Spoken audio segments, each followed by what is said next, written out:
Sœurs et frères dans le Christ, paix, joie, grâce, amour à chacun, à chacune de vous de la part de Dieu notre Père et au nom de notre Seigneur Jésus-Christ en ce vendredi de la troisième semaine du temps de Carême.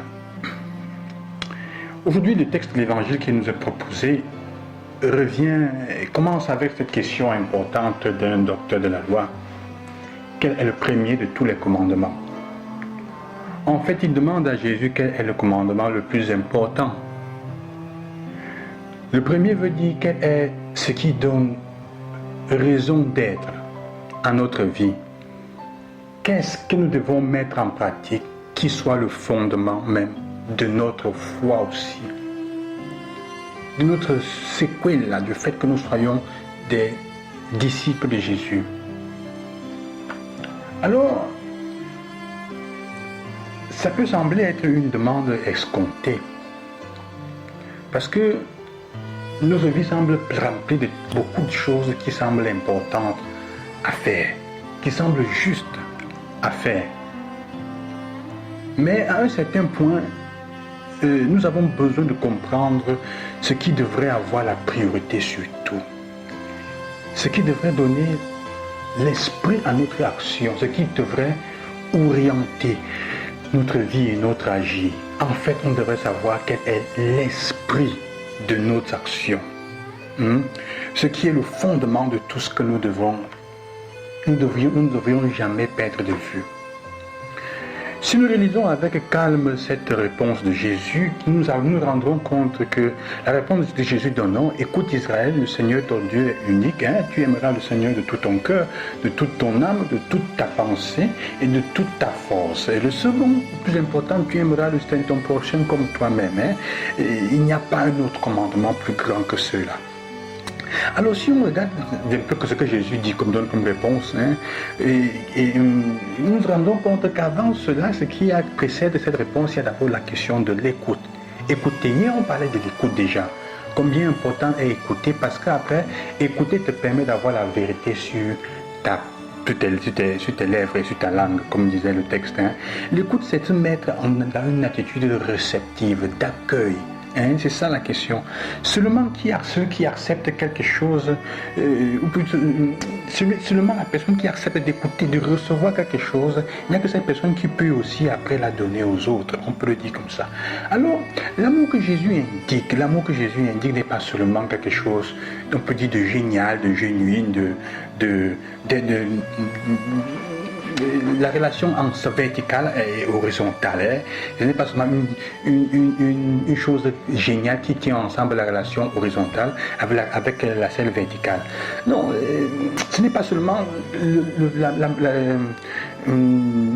la façon que Dieu a de se poser, de se présenter à chacun de nous, et de présenter l'amour des frères et des sœurs que nous avons. Ce n'est pas seulement ça, mais c'est surtout vouloir suggérer. La réponse de Jésus veut nous faire comprendre que sans l'expérience de se laisser aimer, et donc d'écouter, de sentir, d'écouter avec tout notre être, il n'est même pas possible que toutes les autres choses arrivent. Si on ne se sent pas aimé, il est impossible d'aimer, il est impossible d'avoir la fraternité, il est impossible d'être ami si on ne se sent pas aimé. Ce qui est important à la fin, c'est que Jésus dit à ce monsieur, tu n'es pas loin du royaume des cieux. Qu'est-ce qu'il veut dire en fait? La réponse du scribe à la fin, qui lui dit, Seigneur, c'est vrai que cela vaut bien plus que les sacrifices et les holocaustes. Jésus lui dit, tu n'es pas loin du royaume des cieux. C'est-à-dire que tu as compris quel est l'esprit de la loi. La raison du scribe précise une vérité importante que nous ne devions jamais oublier. C'est ce que Jésus fait comprendre. Tant que la foi sera seulement la somme, l'accumulation des sacrifices, ce ne sera jamais la foi en Jésus-Christ. La foi en Jésus-Christ, ce n'est pas une accumulation, mettre ensemble les sacrifices et les holocaustes. Ce n'est pas ça la foi en Jésus. Ce n'est pas faire tous les jours des pénitences, ce n'est pas ça la foi. Tant que la foi va se réduire à ça, elle ne sera pas la foi en Jésus-Christ. Mais seulement quand tu aimes vraiment, alors faire des sacrifices, comment dire, quand tu aimes vraiment, tu deviens libre de faire le sacrifice, de sacrifier quelqu'un, de sacrifier pour quelqu'un. Le sacrifice ne devient plus à ce moment-là une, une obligation, quelque chose on peut dire fondamentalement, de perdre de quelque chose. Mais ça devient vraiment la libre expression de ton amour. Quand on aime en vérité, le sacrifice devient la libre expression de l'amour que tu as. Te sacrifier pour quelqu'un ne devient plus un poids. Même si ça fait mal et souffrir, il y a une légèreté parce que ça devient l'expression vraie.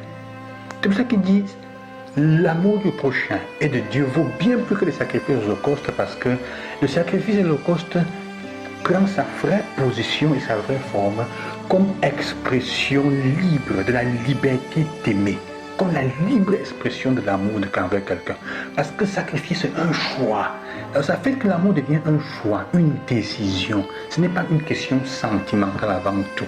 Évidemment, après cela apporte des sentiments, des émotions, tout un ensemble d'émotions intérieures qui te font te mouvoir respectivement. Mais c'est avant tout le choix de faire quelque chose pour que l'autre que j'ai en face de moi soit bien. Et c'est Jésus en train de dire, c'est ça qui doit guider votre vie. Et tu n'es pas loin du royaume des cieux quand tu te comportes comme ça. C'est ça qui doit guider notre vie. Quand tu as compris ça, alors, tu n'es pas loin. La proximité de Dieu s'ouvre pour toi. Elle s'ouvre pour toi, la proximité s'ouvre pour toi. Donc, je vous fais comprendre cela, frères et sœurs, aujourd'hui. Il s'agit donc de nous poser la question, réellement en écoutant cet évangile, dans notre quotidien, de nous poser la question, qu'est-ce qui est vraiment important pour toi dans le quotidien? Quel est le commandement? Qu'est-ce qui oriente ta vie? Quel est l'idéal? Quelle est la logique qui vraiment est à la base de tout ton agissement, de toutes tes pensées, de toutes tes paroles? Est-ce quelque chose de profit ou est-ce vraiment le désir que tes frères et tes sœurs d'aimer Dieu, de manifester à l'humanité l'amour pour Dieu, l'amour pour ton prochain? Est-ce que c'est vraiment ça? Alors c'est ça aussi la question, un autre élément d'enseignement aujourd'hui. Que le Seigneur vous bénisse et qui vous accompagne, sœurs et frères, et qui vous aide à découvrir, à vous approcher davantage du royaume des cieux, pour ne pas être loin du royaume des cieux, qui est amour pour le prochain et pour Dieu. S'efforcer dans le quotidien de traduire cela en actes. À demain, je vous bénis au nom du Seigneur. Loué soit Jésus-Christ.